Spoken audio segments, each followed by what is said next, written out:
Karena Muslim tidak mengimani sebuah keyakinan bahwa Tuhan ada di sorga, Tuhan bermukim atau tinggal di sorga. Seperti itu ya. Lalu Tuhan memerintahkan malaikat ya di sorga untuk menemui gitu-gitu. Itu bukan klaim Islam ya. Dan apakah mereka tinggal di mana? Di neraka apa ya? Ini pertanyaan dengan begitu di mana tempatnya ini aja sudah ngawur ya. Jadi saya nggak perlu mau ikutan ngawur juga. Ini sama saja menyamakan Tuhan dengan makhluk ya. Menteror Muhammad. Coba Anda pikirkan. Anda pikirkan baik-baik. Pikirkan baik-baik dengan sedalam-dalamnya. Bagaimana Yesus yang Anda klaim sebagai Tuhan ketika didatangi oleh malaikat yang diutus oleh Tuhan, yang notabene menguatkan Yesus. Yesus sangat ketakutan hingga keringatan macam butir-butir darah berjatuhan. Anda tahu nggak itu? Ya.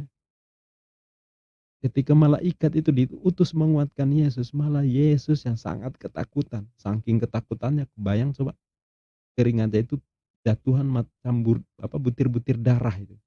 Jatuhan ke tanah. Coba, itu ekspresi apa itu? Ketakutan luar biasa. Bagaimana mungkin Yesus seorang Tuhan kalau dia sendiri justru ketakutan saat bertemu malaikat? Nabi Muhammad Anda sebut terteror. Lah bagaimana dengan Yesus ini? Yang notabene Anda klaim sebagai Tuhan. Gimana coba? Padahal malaikat itu diutus oleh Tuhan untuk menguatkan dia, menguatkan Yesus. Lah Tuhan mana lagi yang mengirim malaikat untuk menguatkan Yesus? Terteror berat. Bagaimana Anda bisa rasional menyikapi doktrin Tuhan mengalami nasib tragis? Ayo. Nabi Muhammad didekap seperti itu, Anda sudah bilang diteror, terteror. Tapi Anda tahu nggak bagaimana Anda bisa merasionalkan menyikapi doktrin Tuhan mengalami nasib tragis? Bukan hanya di Assalamualaikum warahmatullahi wabarakatuh. Bismillahirrahmanirrahim. Alhamdulillahirabbil alamin. Asyhadu an la ilaha illallah wa asyhadu anna Muhammadar Rasulullah. Rabbi shrah li sadri wa yassir li amri wahlul 'uqdatam min lisani yafqahu qawli amma ba'du. Sahabat Milah Ibrahim Channel yang semoga senantiasa dirahmati Allah Subhanahu wa taala. Di video kali ini secara spesial, secara khusus saya akan menjawab ya pertanyaan Oten yang ya tahu sendiri seperti apa karakter mereka. Uh, Sebenarnya sudah klasik, basi banget. Tetapi bagi saya ini bisa dijadikan konten sekaligus pembelajaran ya. Ya dibuat asik aja. Ya.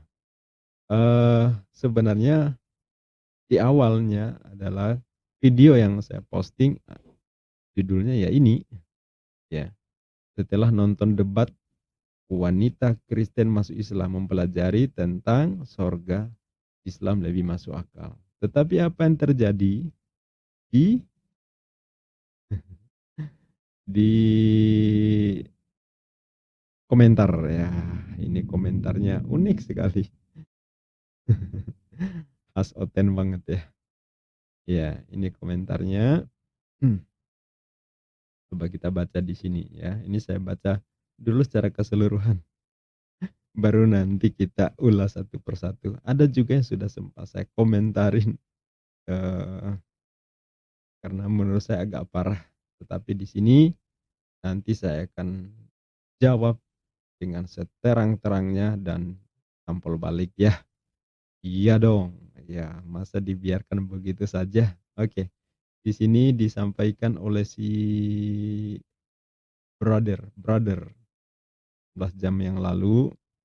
Ya, saya ulas ini. Muslim tolong jelasin. Wah, ini sampai tanda serunya ada 1 2 3 4. Niat banget ya. Nah, di sini dia menulis tahun 610 di usia 40 kembali datang ruh misterius yang kelak dianggap sebagai Jibril.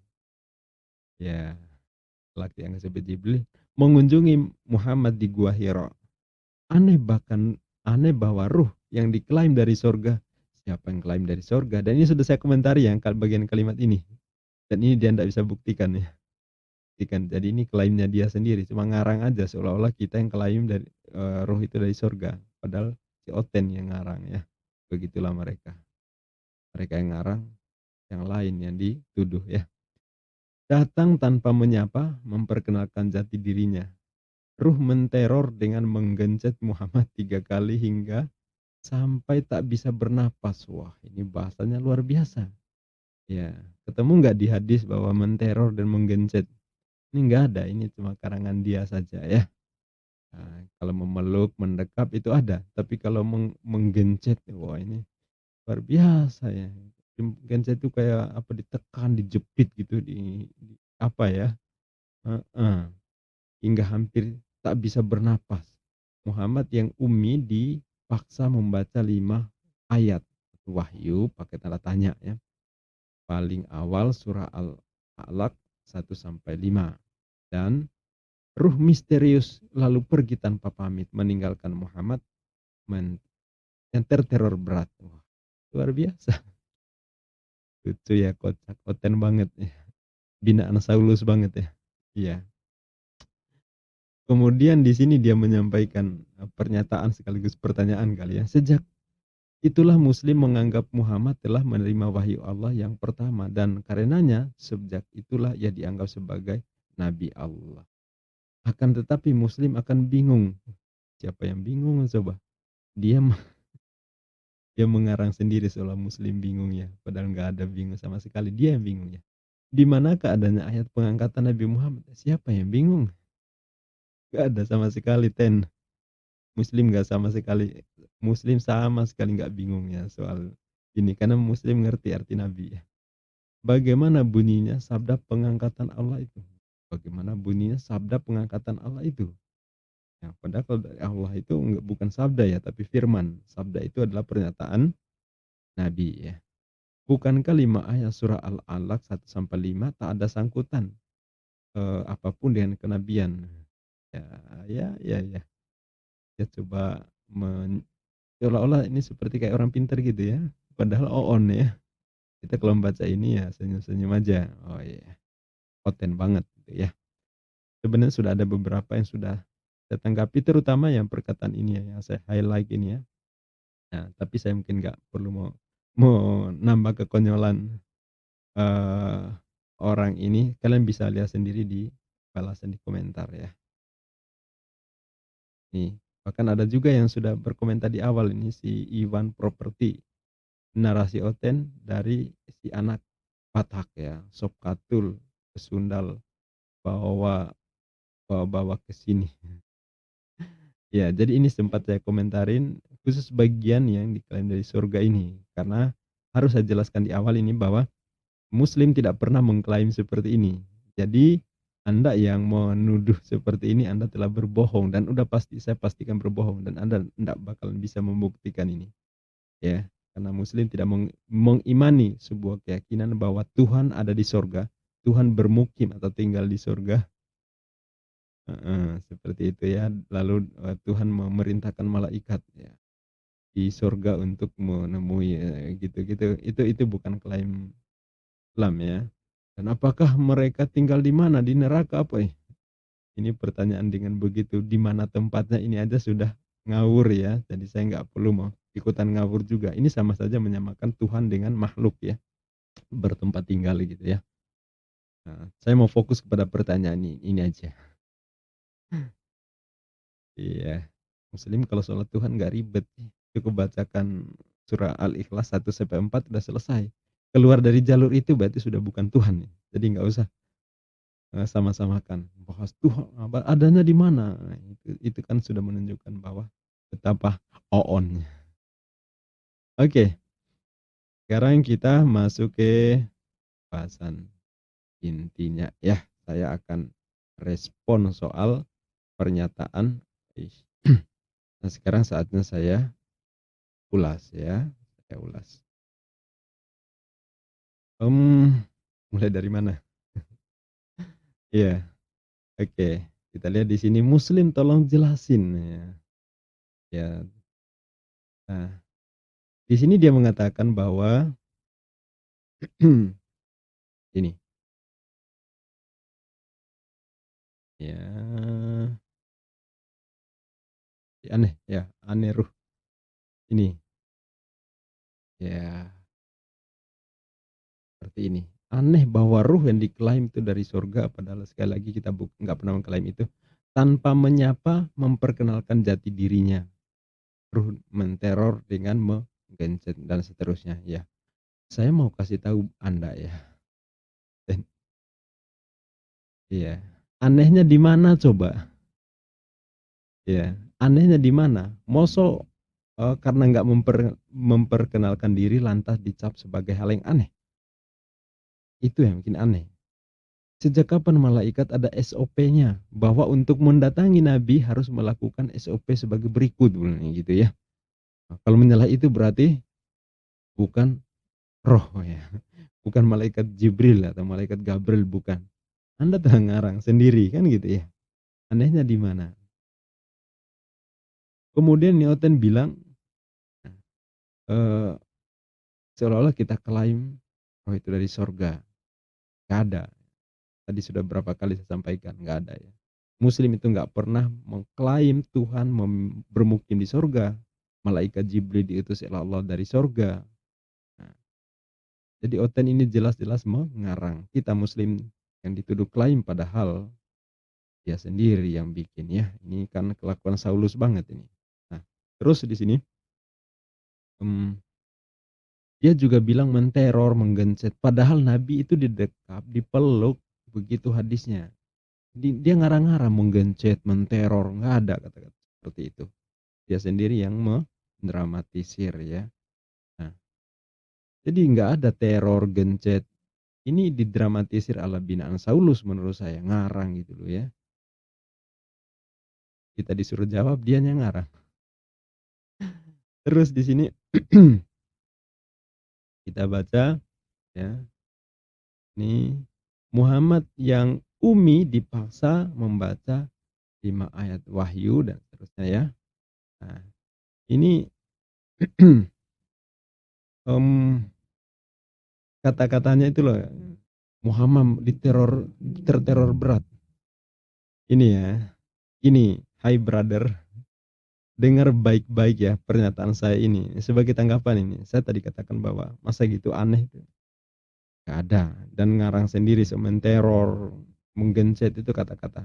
Tapi sekarang balasan dari saya dengarin baik-baik. Dan mudah-mudahan pernyataan saya ini semoga Anda bisa bobo pulas malam ini setelah kalau menyimak apa yang saya sampaikan ini ya. Nah, mudah-mudahan bisa bobo kalau Anda betul-betul menyimak ya. Menurut Anda Muhammad terteror berat karena peristiwa ini, ya kan? Yang seperti Anda tulis itu ya. Nah, Anda juga mengatakan aneh ya ketika Ruh Kudus atau malaikat Jibril datang dengan cara seperti ini. Aneh, menteror Muhammad. Coba Anda pikirkan. Anda pikirkan baik-baik, pikirkan baik-baik dengan sedalam-dalamnya. Bagaimana Yesus yang Anda klaim sebagai Tuhan ketika didatangi oleh malaikat yang diutus oleh Tuhan, yang notabene menguatkan Yesus. Yesus sangat ketakutan hingga keringatan macam butir-butir darah berjatuhan. Anda tahu nggak itu? Ya. Ketika malaikat itu diutus menguatkan Yesus, malah Yesus yang sangat ketakutan. Saking ketakutannya, kebayang coba keringatnya itu jatuhan macam butir-butir darah itu. Jatuhan ke tanah. Coba, itu ekspresi apa itu? Ketakutan luar biasa. Bagaimana mungkin Yesus seorang Tuhan kalau dia sendiri justru ketakutan saat bertemu malaikat? Nabi Muhammad Anda sebut terteror. Lah bagaimana dengan Yesus ini? Yang notabene Anda klaim sebagai Tuhan. Gimana coba? Padahal malaikat itu diutus oleh Tuhan untuk menguatkan dia, menguatkan Yesus. Lah Tuhan mana lagi yang mengirim malaikat untuk menguatkan Yesus? Lah kalau Yesus sendiri itu adalah Tuhan. Ayo, masa Yesus lupa bahwa dirinya Tuhan sampai nggak tahu dia mencipta malaikat? Ayo, gimana? Nah, ya mungkin biar nggak dikira tuduh ya, nuduh, dia memfitnah, saya akan bukakan ayatnya, ya. Pokoknya kita seru-seruan deh pokoknya ya. Nah, kita baca ayatnya, oke. Nih, di Lukas pasal 22. Ini menceritakan tentang peristiwa di Taman Getsemani. Nah, di ayat ke-39, lalu pergilah Yesus keluar kota, sebagaimana ia menuju Bukit Zaitun. Murid-muridnya mengikuti dia. Setelah tiba di tempat itu, ia berkata kepada mereka, berdoalah supaya kamu jangan jatuh ke dalam percobaan. Kemudian ia menjatuhkan diri mereka kira-kira sepelempar batu jaraknya. Lalu ia berlutut dan berdoa. Ini yang berdoa Yesus loh ya. Ini kalau Tuhan kok berdoa pada Tuhan yang mana lagi gitu ya. Ya Bapakku, nah, ini Yesus ya. Ya Bapakku, ya Tuhanku kan gitu ya. Jikalau engkau ambillah cawan ini daripadaku, tetapi bukan kehendakku melainkan kehendakmu lah yang terjadi. Maka, nah ini baca di ayat 43 sahabat. Ya, ini baca baik-baik ya si brother. Maka seorang malaikat dari langit menampakkan diri kepadanya dengan memberi kekuatan kepadanya. Ya, memberi kekuatan kepadanya. Maka seorang malaikat dari langit ya, bukan dari sorga, dari langit. Waduh, dari sorga selalu diklaim seperti itu. Ini malaikat dari langit, bukan dari sorga. Malaikat diutus dari mana? Dari langit. Jadi kalau kamu tanya, dari sorga apa dari neraka? Nah, pas dari sorga nggak mungkin dari neraka. Ini dari langit. Aduh, malah Muslim pun mengimani seperti itu dari langit, bukan dari sorga. Ya, malaikat datang dari langit, menampakkan diri kepadanya dan memberi kekuatan kepadanya. Jadi saya baca ayat ini sekaligus menjawab pertanyaan di tanggapan komentar ya. Iya. Ia sangat ketakutan. Siapa yang ketakutan ini? Yesus. Ia sangat ketakutan, makin bersungguh-sungguh berdoa. Berdoa artinya apa? Doa itu adalah permohonan kepada Tuhan. Jadi Yesus ini ketakutan, sangat ketakutan dan makin bersungguh-sungguh memohon kepada Tuhan. Ini Yesus. Nah, kalau dia Tuhan, gimana nih? Gak nyambung kan? Ia sangat ketakutan dan makin bersungguh-sungguh berdoa. Peluhnya seperti titik-titik darah. Nah, benar ya. Saya nggak ngarang tadi ya. Ya, keringatan seperti titik-titik darah tadi ya. Yang bertetesan ke tanah. Ah, aha. Saya ulangi. Ia sangat ketakutan, makin bersungguh-sungguh berdoa. Peluhnya menjadi seperti titik-titik darah yang bertetesan ke tanah. Ya, wahai Oten, brother, Anda menyebut Nabi Muhammad merasa terteror. Ya, karena Nabi Muhammad ketakutan, bagaimana dengan Yesus ini? Ketemu malaikat yang menguatkan dirinya, dia malah ketakutan luar biasa. Saking ketakutannya sampai dia makin berdoa kepada Tuhannya. Bahkan keringatan sampai bercucuran seperti butir-butir darah. Ini kali seperti itu ya, bukan saya ngarang loh ini. Nih. Dia sangat ketakutan. Makin bersungguh-sungguh berdoa, peluhnya menjadi seperti titik darah bertetesan ke tanah. Wow, Yesus ketakutan. Masa Tuhan ketakutan sih? Ya, jadi di sini sekaligus menjawab seorang malaikat datang dari langit ya. Dari langit bukan dari sorga. Dari langit, ini ayatmu sendiri nih. Di kitabmu sendiri, Lukas 22. Ya, pasal ke-43. Oke, cukup jelas? Ditampol pakai ayatnya. Kejang-kejang nanti Oten ya. Gak apa-apa, resiko. Berani masuk ke komentar di Mila Ibrahim dengan cara seperti itu, ya salah sendiri ya. Oke, jadi sudah jelas ya. Masya Allah, asik sekali nampol Oten. Oke, terus yang kedua, ya, bahwa jika ruh yang mendatangi Muhammad, ya, mendatangi Muhammad adalah hal yang aneh. Layarnya saya kembalikan dulu ke ini tadi ya. Oke. Ya. Jadi kalau ruh yang mendatangi Nabi Muhammad itu dianggap aneh karena cara ruh itu yang nggak memperkenalkan diri, nggak manis, nggak pamit. Nah, dan lalu Anda mengatakan bahwa Muhammad terteror berat. Bagaimana Anda bisa rasional menyikapi doktrin Tuhan mengalami nasib tragis? Ayo, Nabi Muhammad didekap seperti itu, Anda sudah bilang diteror, terteror. Tapi Anda tahu nggak, bagaimana Anda bisa merasionalkan menyikapi doktrin Tuhan mengalami nasib tragis? Bukan hanya didekap, bukan hanya dipeluk. Ini Tuhan diteror. Diteror nggak? Diteror tragedi, ditangkap, digebukin, disalib, ditombak, dikubur. Tuhan, Tuhan yang Anda imani seperti itu nasibnya. Tuhan jadi tumbal penebusan dosa. Manusia yang berdosa kok Tuhan yang diteror hukuman mati oleh manusia itu sendiri. Waduh, coba lebih mengenaskan, ya enggak? Penampilan Tuhan yang mengenaskan itu kemudian dijadikan pajangan oleh Oten. Waduh, Tuhan mati mengenaskan. Oten malah bersuka cita.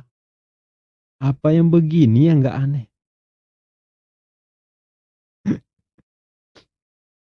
Aneh enggak?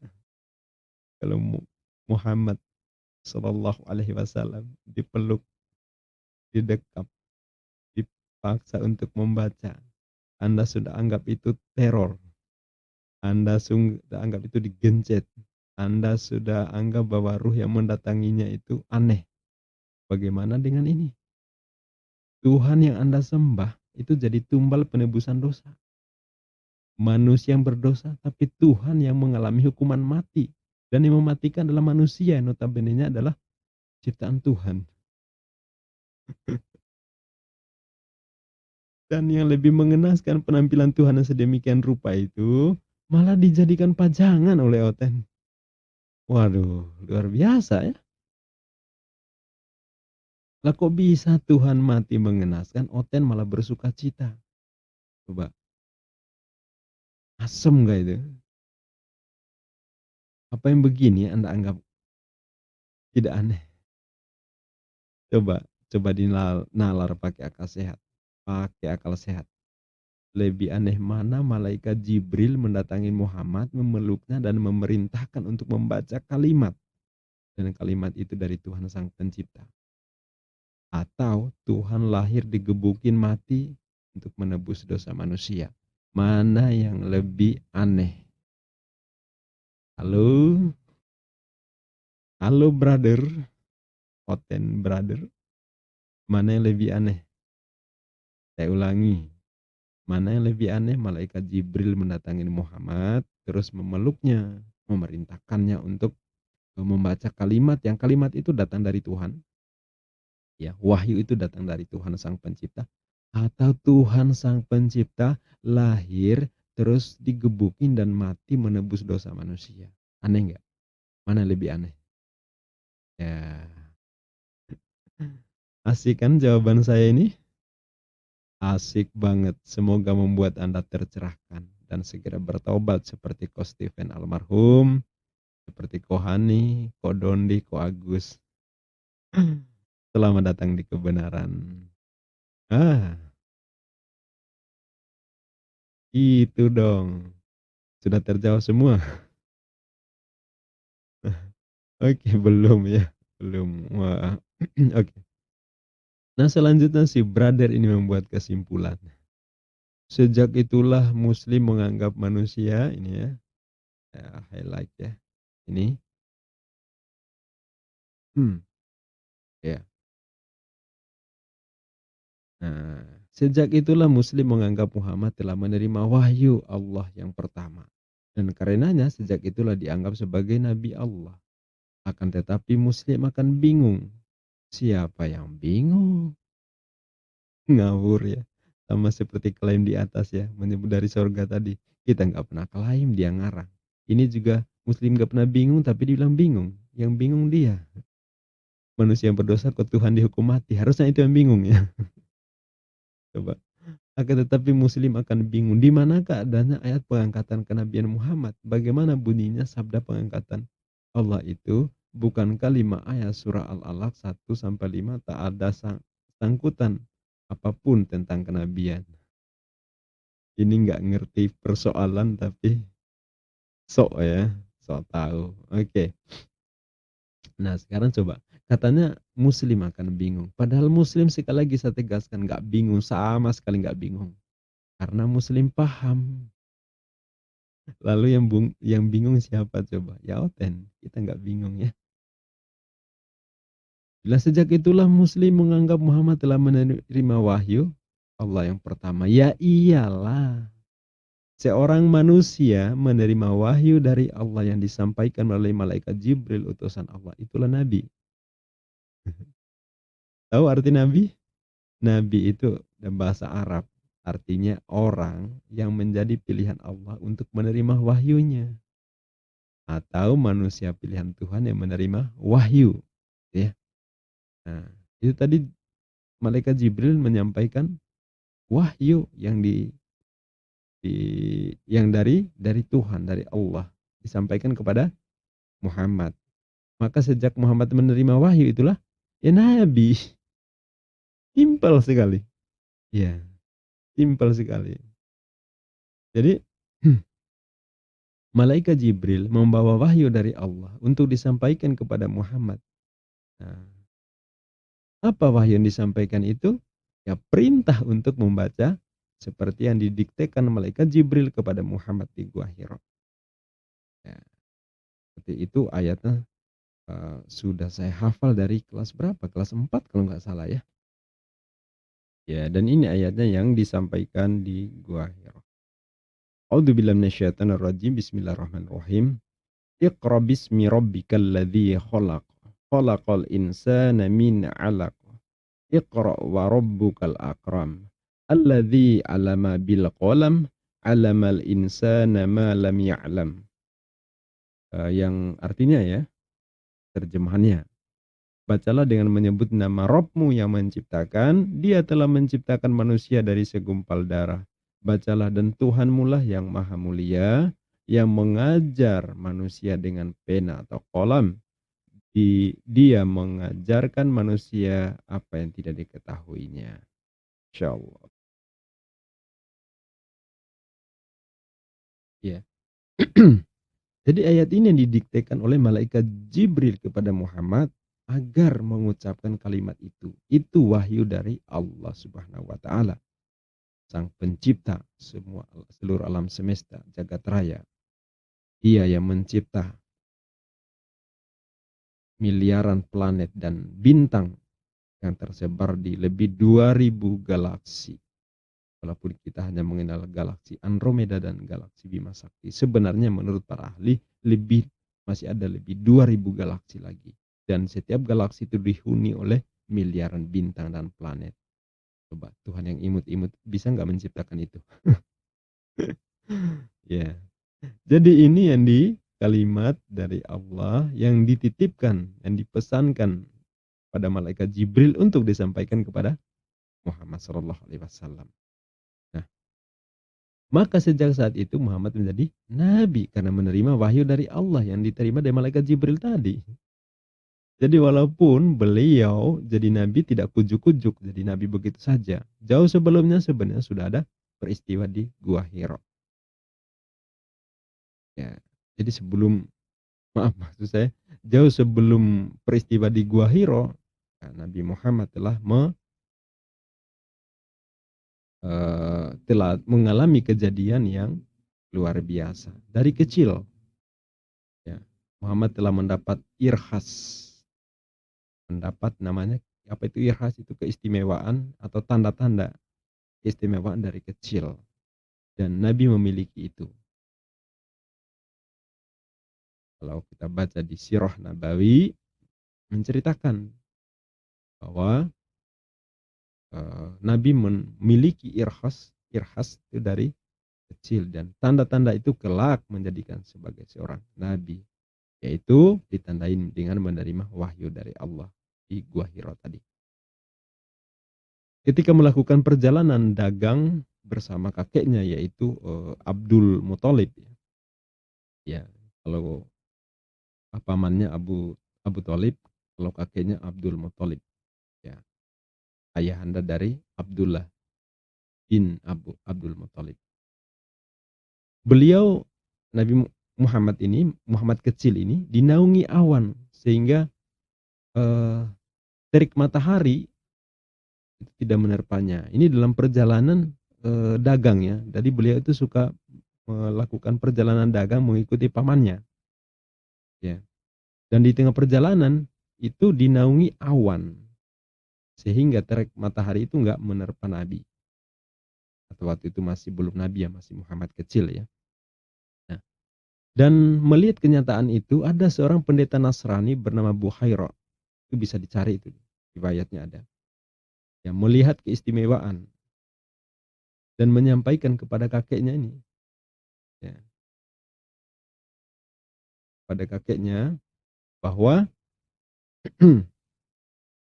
eh, anak ini kelak akan menjadi nabi, maka harus dijaga jangan sampai diketahui oleh Yahudi, karena menurut Buhairah kalau diketahui oleh Yahudi maka anak ini akan dicelakakan, seperti itu. Jadi minta eh, kakeknya ini Abdul Muthalib untuk menjaga Muhammad kecil ini, ya. Dan banyak lagi keistimewaan beliau sampai digelari Al-Amin, termasuk oleh yang anti terhadap Muhammad. Mereka pun sepakat bahwa Muhammad memang walaupun nyebelin ya dalam tanda petik waktu itu, tapi mereka akui bahwa Muhammad seorang Al-Amin, tidak pernah berbohong. Ya. Nah, begitu juga sebelum peristiwa di Gua Hiro, sebenarnya beliau pun sudah mengalami namanya ar-ru'ya as-shadiqah, mimpi yang benar dalam tidur. Ya, jadi peristiwa di Gua Hiro adalah peristiwa yang kesekian sebenarnya, tapi belum menunjukkan eh, apa kepastian beliau sebagai seorang nabi. Tar diakui sebagai nabi adalah sejak menerima wahyu dari Allah, dan itu adalah hal yang wajar. Itu bukan hal yang aneh, wajar itu menerima wahyu ya aku sebagai nabi. Nah itu. Nah, sekarang coba kita baca hadis yang meriwayatkan itu ya, sebagai pembandingnya. Ya,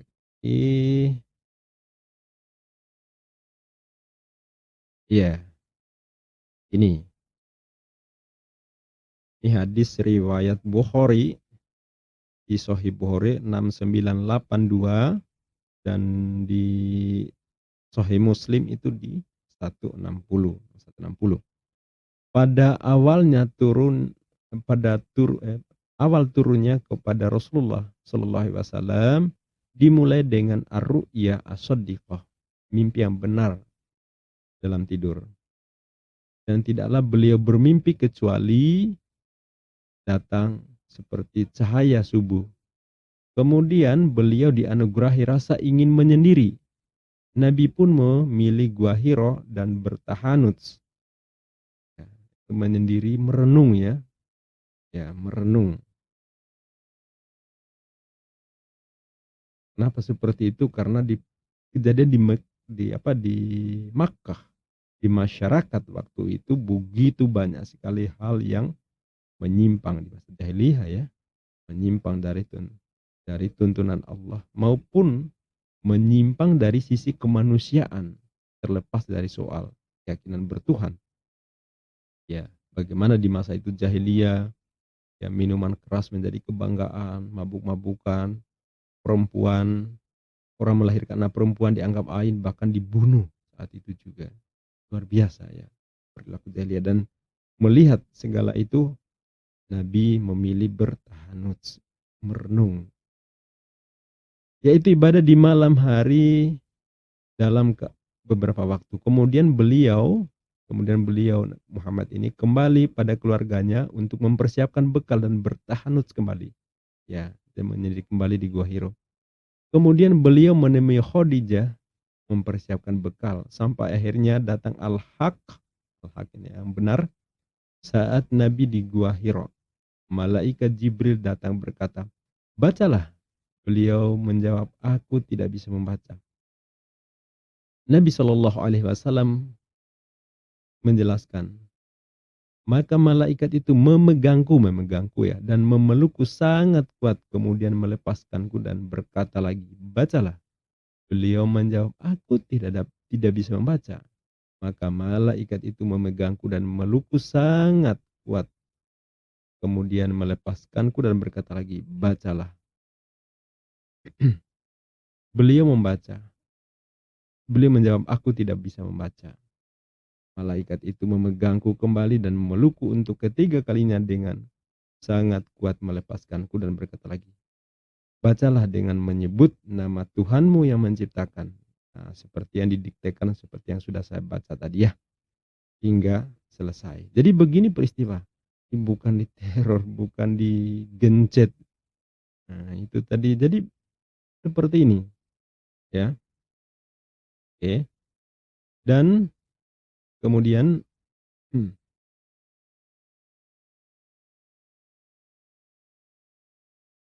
ini kurang pas ya.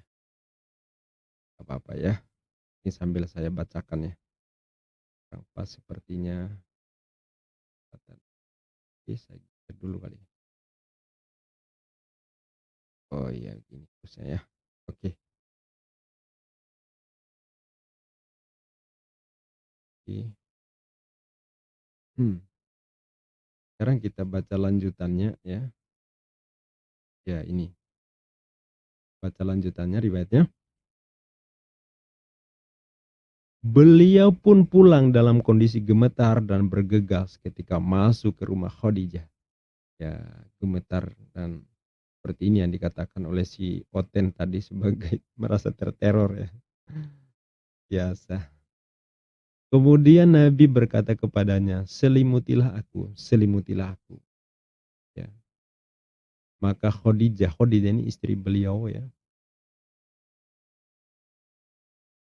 Maka Khadijah pun menyelimuti hingga hilang rasa takutnya. Jadi Nabi sangat takut sekali. Ya, sama seperti Yesus tadi yang saya sampai keringatan jatuh ke macam butir-butir darah ketika malaikat datang menguatkannya ya. Oke. Kemudian Nabi bertanya, "Wahai Khadijah, apa yang terjadi denganku ini?" Nabi dengan tidak tahu ya apa yang terjadi, peristiwa luar biasa, mengerikan mungkin ya. Nah, lalu Nabi menceritakan kejadian yang beliau alami, kemudian mengatakan, "Aku amat khawatir terhadap diriku." Maka Khadijah mengatakan, "Sekali-sekali jangan takut, demi Allah. Ia tidak akan menghinakanmu selama-lamanya.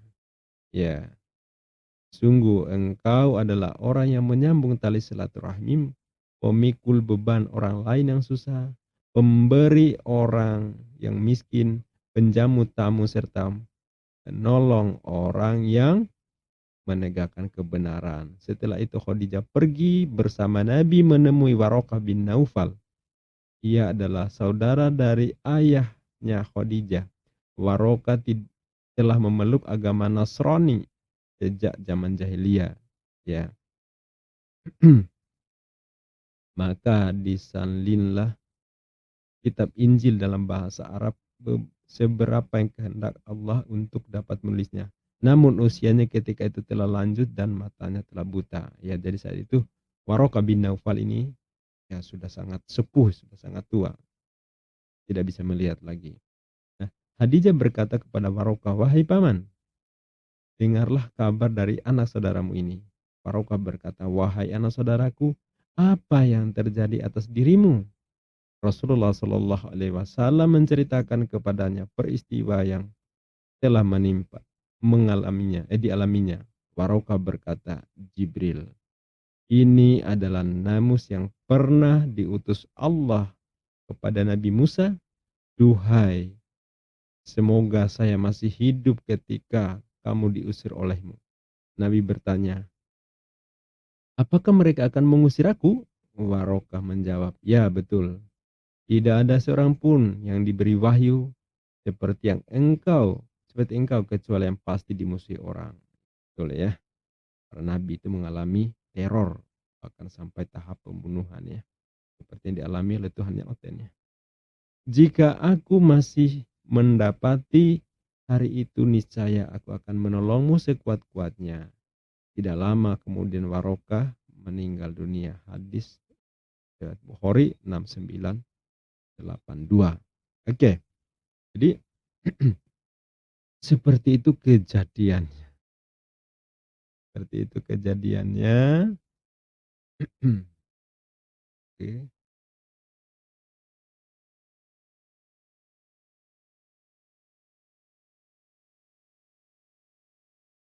Ya. Oke.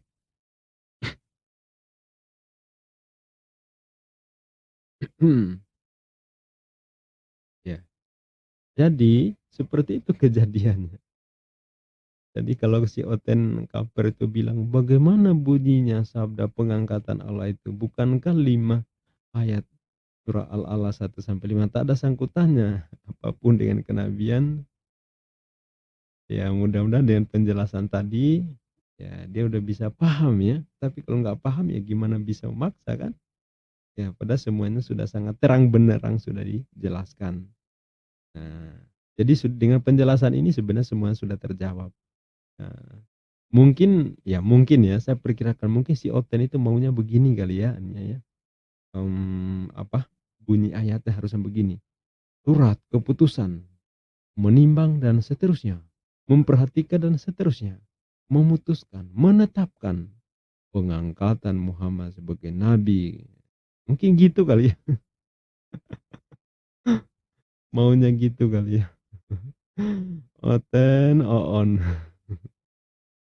Mana ada di kita para nabi dikukuhkan pakai surat keputusan seperti itu bunyinya ya. Ya, nanti dia cari mana ya Nabi Ibrahim, Nabi Isa, Nabi Yakub, Nabi Yusuf, Nabi Daud, ya, Solomon, Elia, Yesaya, ya, Nabi Musa, Nabi Isa. Ada nggak begitu surat keputusan sehingga dikatakan diangkat sebagai nabi? Ya, ngawur ya. Oke. Bahkan ya Nabi Yesus mengaku tidak dapat berkata-kata selain apa yang diperintahkan Tuhan untuk mengatakannya. Terus Nabi Yesus juga mengaku menerima firman dari Tuhan lalu disampaikan kepada muridnya. Ya silakan baca itu. Di Yohanes 12:49, 17 ayat 8. Nah, ya kan? Nah, kalau pakai nalar si Oten ini, kita kan jadi bertanya, lah kapan Yesus mulai diangkat menjadi nabi? Apalagi menjadi Tuhan ya. Tapi kalau dalam Islam kita menerima ketika menerima wahyu ya berarti harus diimani bahwa itu adalah seorang nabi. Gitu ya. Jadi dalam Al-Quran Allah berfirman, ya ayyuhan nabiyyu kulli azwajika dan seterusnya ya. Apa menerima membaca ayat begitu lantas? Oh ya, Nabi itu diangkat sejak dipanggil seperti itu oleh Allah ya. Berarti sebelumnya belum dianggap Nabi karena belum dipanggil sebagai ya ayyuhan nabiyyu. Ngaco ya. Jadi muslim nggak berpikir seperti itu. Ya,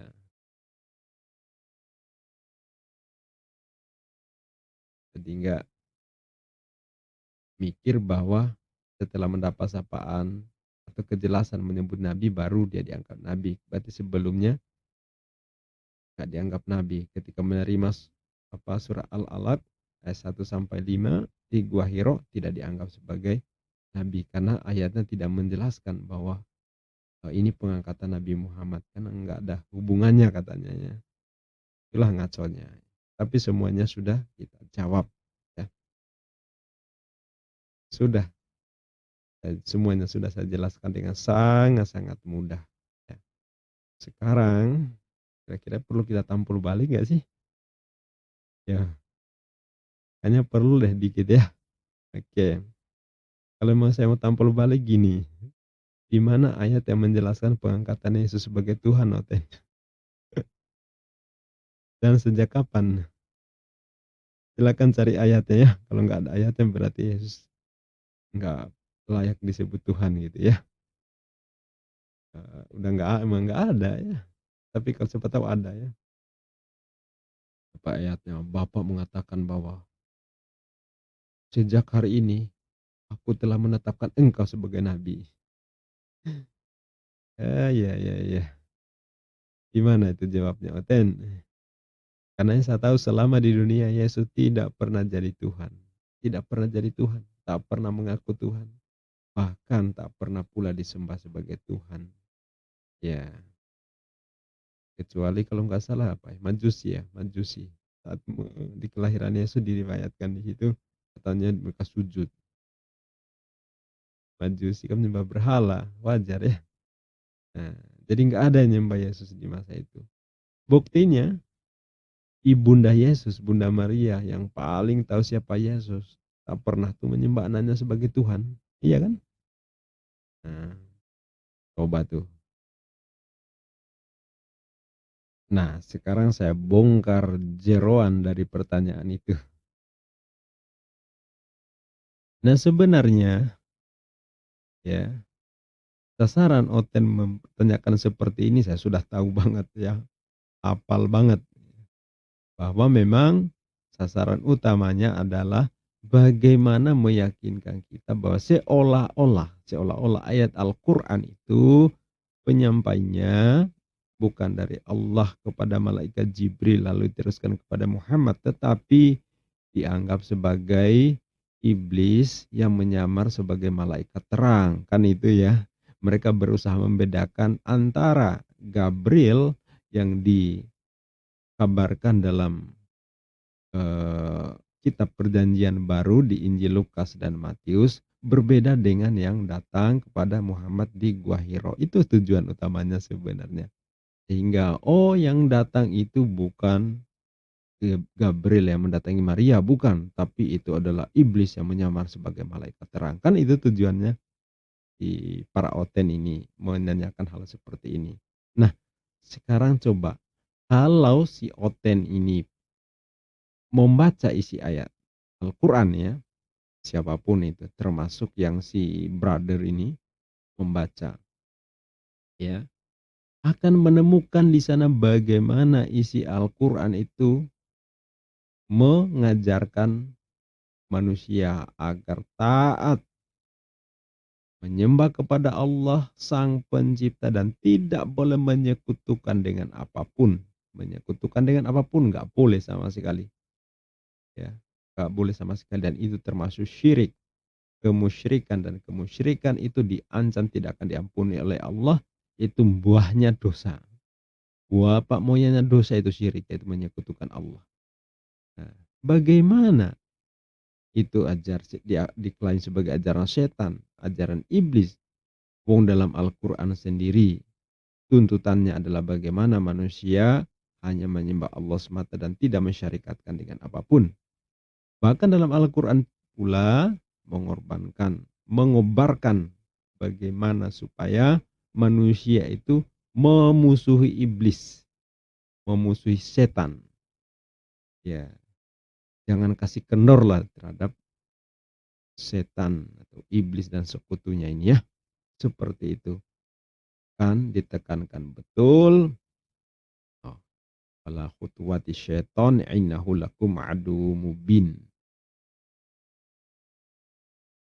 Kata tabi'u khutuwati syaiton innahu lakum adu mubin.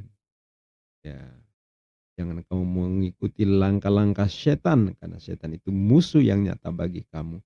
Bagaimana seperti itu diajarkan oleh iblis? Masya Allah. Ya, berarti Oten nggak mikir ya. Di dalam Al-Quran juga kalau yang mengajaran iblis coba masuk akal nggak? Masa iblis mengajarkan larangan berzina, larangan minum khamar, larangan berdusta, larangan mencuri, larangan membunuh, larangan durhaka, larangan berjudi, larangan makan babi, larangan makan yang tidak tohir ya. Nah, masa iya itu ajaran iblis? Wahai Oten, apakah itu ajaran iblis apa ajaran Tuhan? Nah, dari situ saja sudah nggak masuk akal. Bagaimana iblis mengajarkan kebaikan? Kecuali Oten mau berpikir bahwa iblis itu mengajarkan kebaikan. Karena dalam Al-Quran seperti itu. Masa iya iblis mengajarkan kebaikan? Ya, ya Allah. Jadi nggak masuk akal sama sekali kalau diklaim atau dituduh sebagai itu ajaran iblis. Itu yang datang kepada Muhammad itu adalah iblis yang menyamar sebagai malaikat terang. Nggak nyambung sama sekali. Lihat dong apa yang dikatakan, apa yang disampaikan, apa yang diwahyukan. Itu semuanya selaras dengan apa yang diajarkan oleh Allah. Dan tidak ada penyimpangan. Tidak ada yang mengarah pada pengkultusan atau ajaran yang senada dengan apa yang disampaikan, ditekankan oleh atau misi iblis itu sendiri. Sama sekali nggak sesuai. Lalu bagaimana mungkin ya dituduh sebagai ajaran iblis yang menyamar sebagai malaikat terang. Itu sama sekali nggak nyambung. Itu yang pertama. Terus yang kedua, ya yaitu upaya mereka oten-oten ini mau mengklaim bahwa eh, Gabriel yang datang kepada Maria itu sangat sopan, santun, berbeda dengan yang datang kepada Muhammad ya. Ini bisa kita baca di Lukas dan Matius di Perjanjian Baru kitabnya Oten ya.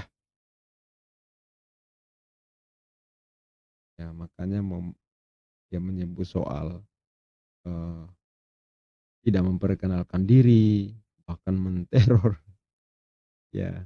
Karena mereka pengen membandingkan bahwa oh kalau di Lukas 1 ya tentang malaikat Gabriel itu nggak begitu karakternya, tetapi menyapa Maria dengan seperti yang tertulis di Lukas 1 ini. Saya akan bacakan di sini